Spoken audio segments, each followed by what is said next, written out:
student, I am Anil Kumar. You are watching my YouTube channel Ujjwal Unnati. Watch this video from the beginning to the end to learn properly.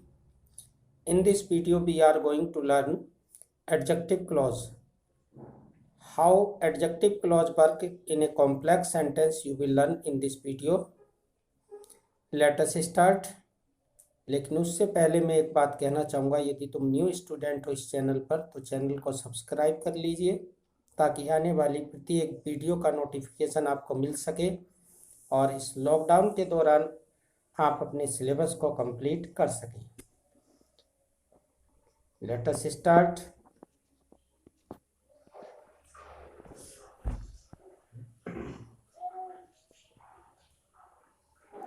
Complex sentence.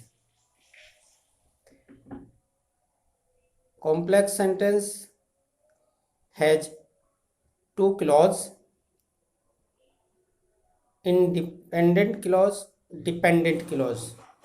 Independent clause is principal clause and dependent clause is subordinate clause.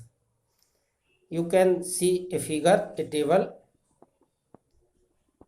on the screen. There are three types of subordinate clause. Noun clause you have read in first video. Second clause adjective clause, it works as adjective in a complex sentence. And third adverb clause, it works as adverb in complex sentence. There are three types of subordinate clause: noun clause, adjective clause and adverb clause. Today I shall teach you adjective clause. Adjective clause में subordinating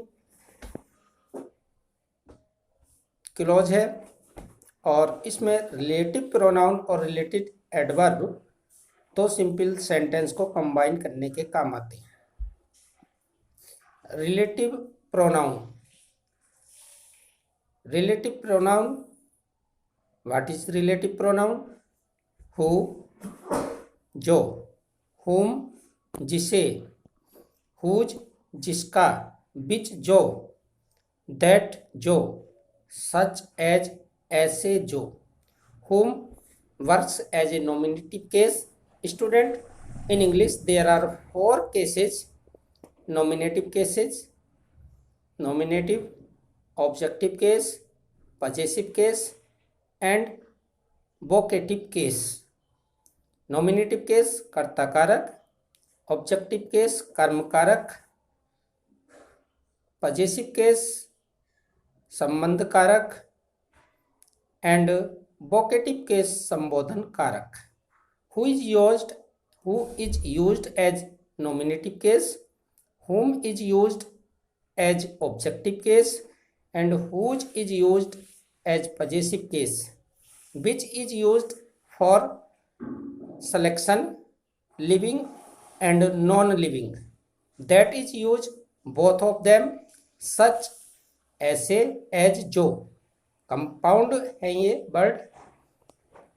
next देखेंगे relative adverb. Where is used for place, why is used for reason, when is used for time and relative adverb how is used to show condition. Student, these are relative pronouns and relative adverb which are used to make a complex sentence. We shall see some example on the screen. This is the boy who helped me. This is the boy who helped me. This is the boy, यह वही लड़का है, who helped me. इसमें जो आपकी adjective clause है वो है who helped me, जिसने मेरी सहायता की. क्योंकि जो who helped me है अपने से पहले जो नाउन है the boy इसको क्वालिफाई करती है और एडजेक्टिव क्लॉज क्वालिफाई करने का कार्य करती है. Next, those are the girls वे वही लड़कियां हैं whose aunt is ill, जिनकी मौसी चाची बीमार है। तो यहाँ पर whose aunt is ill adjective clause है, क्वालिफाइज करती है गर्ल्स को। Next, this is the man, यह वही व्यक्ति है whom रवि लव्स, जिसे रवि प्रेम करता है। इसमें आपका जो एडजेक्टिव क्लॉज है वो है whom, रवि लव्स, जिसको रवि प्रेम करता है। whom यहाँ पर एज ए पजेसिव केस में यूज हुआ है। Next, this is the dog, ये वही कुत्ता है विच राजू फीड्स, जिसको राजू खिलाता है। देखिए वर्ड्स हैं, एनिमल्स हैं, इनके लिए विच का यूज किया जाता है। विच का प्रयोग निर्जीव वस्तु के लिए भी किया जाता है, जैसे this is the watch I bought yesterday, it may be example. Next, this is the dog, यह दिस इज द डॉग, यह कुत्ता है, यह वही कुत्ता है विच राजू फीड्स, जिसे राजू खिलाता है। फीड्स मीन्स खिलाता है। तो यहाँ पर जो आपका एडजेक्टिव क्लॉज है विच राजू फीड्स, विच राजू फीड, ये आपकी जो क्लॉज है ये उपवाक्य है, मॉडिफाई क्वालिफाइज करता है अपने से पहले नाउन डॉग को। Next, this is this the table, क्या यह वही मेज है दैट यू बॉट यस्टरडे। देखिए दैट जो रिलेटिव प्रोनाउन है, एक ऐसा प्रोनाउन है जो सजीव और निर्जीव, लिविंग एंड नॉन लिविंग दोनों के लिए यूज होता है। तो is this the table that you bought yesterday, in this sentence that you bought yesterday adjective clause है, क्वालिफाई करती है टेबल को। नेक्स्ट,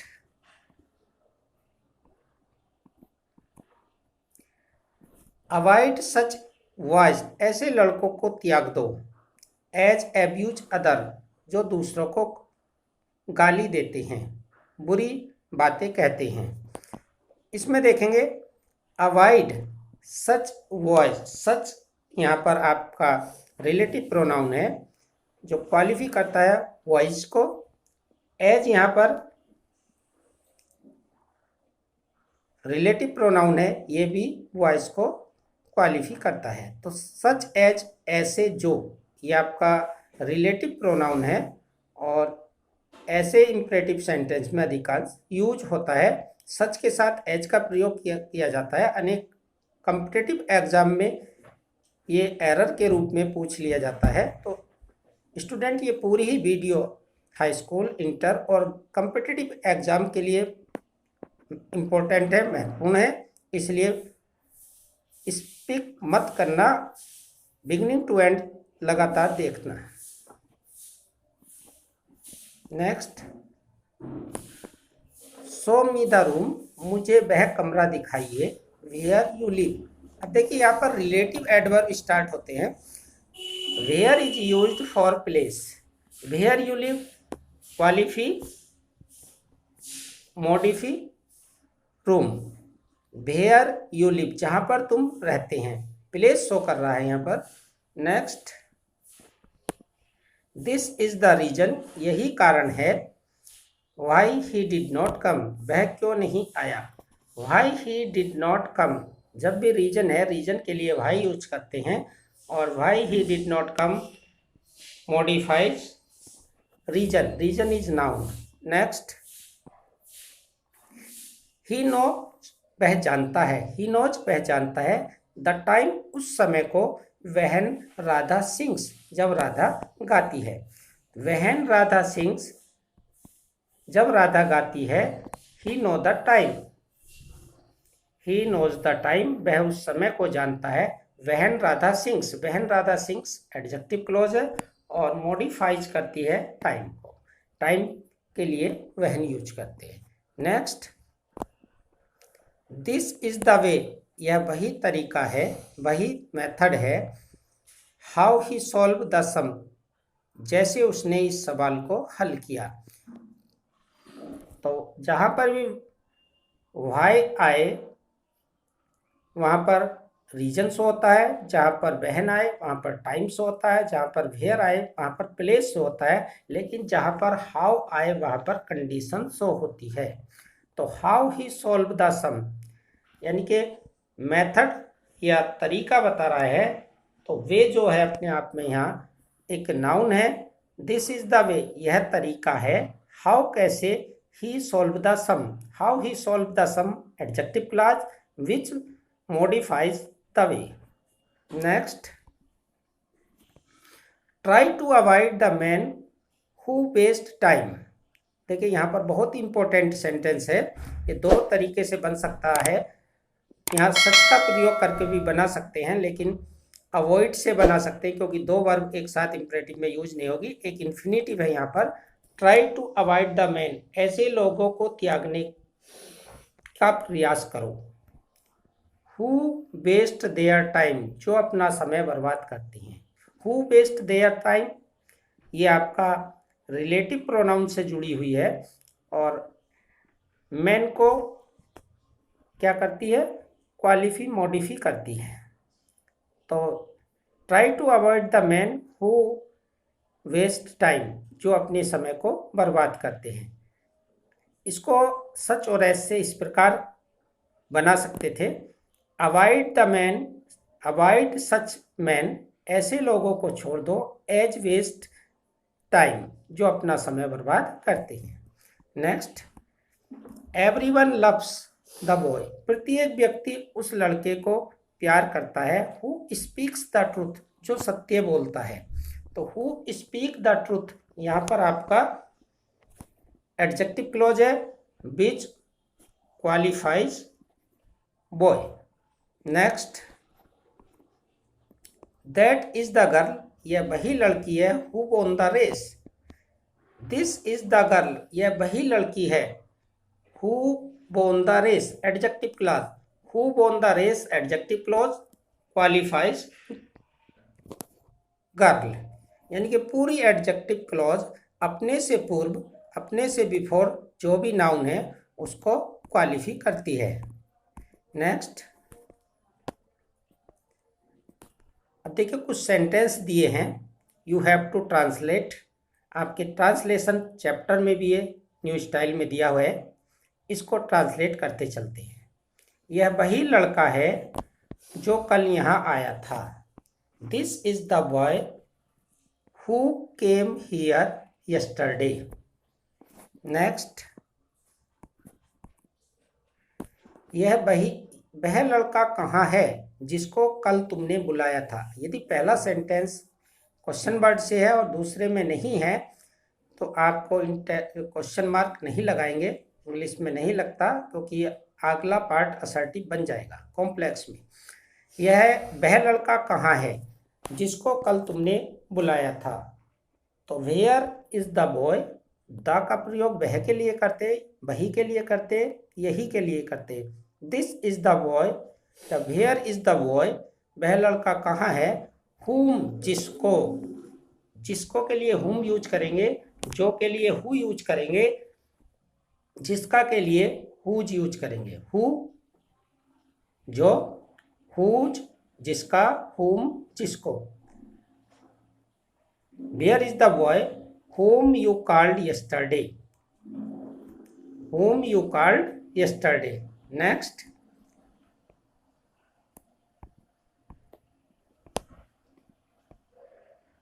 क्या तुम उस लड़की को जानते हो जिसकी पुस्तकें चुरा ली गई हैं। जिसकी, do you no, present indefinite, do you know the girl whose books are stolen। Do you know the girl whose books are stolen। यदि चुरा ली गई हैं तो आप परफेक्ट में बनाते, चुरा ली गई। Do you know the girl whose books are stolen। Next, ऐसे विद्यार्थियों से दूर रहो जो अपने माता पिता का कहना नहीं मानते। देखिए सच और एज यूज करेंगे। दूर रहो, avoid such students as do not respect their parents. Avoid such students as do not respect their parents. Next, मैं आगरा उस समय पहुंचा जब अंधेरा हो रहा था। आई रीच्ड आगरा, बहन उस समय के लिए आई रीच्ड आगरा, मैं आगरा पहुंचा।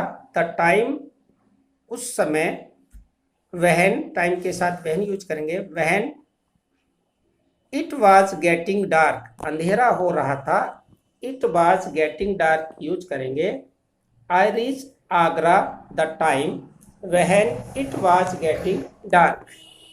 नेक्स्ट, मैं तुम्हें बताऊंगा कि तुम किस प्रकार अंग्रेजी सीख सकते हो। मैं तुम्हें बताऊंगा, future indefinite. I shall tell you now how. अब इसमें हाउ कैसे, तो I shall tell you the way now. Now को आप शुरू में भी ले सकते हैं। I shall tell you the way how you can learn English. तो सही बनेगा I shall tell you how you can learn English. यही कारण है कि वह दुखी थी। दिस इज द रीजन, यही कारण है। दिस इज द रीजन, वही कारण है। दैट इज द रीजन, कि वह दुखी है। की के लिए यहाँ वाई का यूज करेंगे, रीजन है। This is the reason why she was sad, why she was sad. वह किताबें जो यहाँ पढ़ी हुई हैं मेरी हैं। The books which are lying here is mine, आगे है मेरी है, इज माइन, माइन का यूज करेंगे। क्या तुम जानती हो कि वह यहाँ क्यों नहीं आया। डू यू नो, अब क्यों नहीं आया। डू यू नो वाई का यूज करेंगे। वाई ही डिड नॉट, अब यहाँ आई है, she did not come here. Do you no, क्या तुम जानती हो, Y she did not come here. अब यहाँ पर रीजन भी हो सकता था क्योंकि ये आप नाउन क्लॉज में बन रहा है। Do you know the reason why she did not come here, क्योंकि विदाउट रीजन के भी ऐसे एडजेक्टिव क्लॉज में आ जाते हैं। यह वही स्थान है, दिस इज द प्लेस, यह वही स्थान है जहाँ हम पिछले वर्ष आए थे। Where we came here last year, we came here, where we came here last year. This is the place, place के लिए वेयर यूज करेंगे, where we came here last year. Next, कृपया मुझे वह दिन बताओ जब तुम मेरे घर आओगे। Please tell me the day, day यहाँ टाइम को शो करता है, तो please tell me the day, please tell me the day, please tell me the day, मुझे वह दिन बताओ। Please tell me the day वह दिन। When you will come my home, you will come my home, you will come my home adjective clause, adjective clause है आपकी। Please tell me the day principal clause. Students, इस प्रकार हमने complex sentence using adjective clause complete किए। आप इस video के द्वारा केयरफुली लिसनिंग करने के बाद आप अपनी कॉपी में टेक डाउन कर सकते हैं। ये आपका कॉम्प्लेक्स सेंटेंस का न्यू स्टाइल में एक चैप्टर भी है। आप इसको कंप्लीट करेंगे, वीडियो को कंप्लीटली देखेंगे ताकि आप अच्छी तरह इसको लर्न कर सकें। Student, thanks student for watching. May God bless you.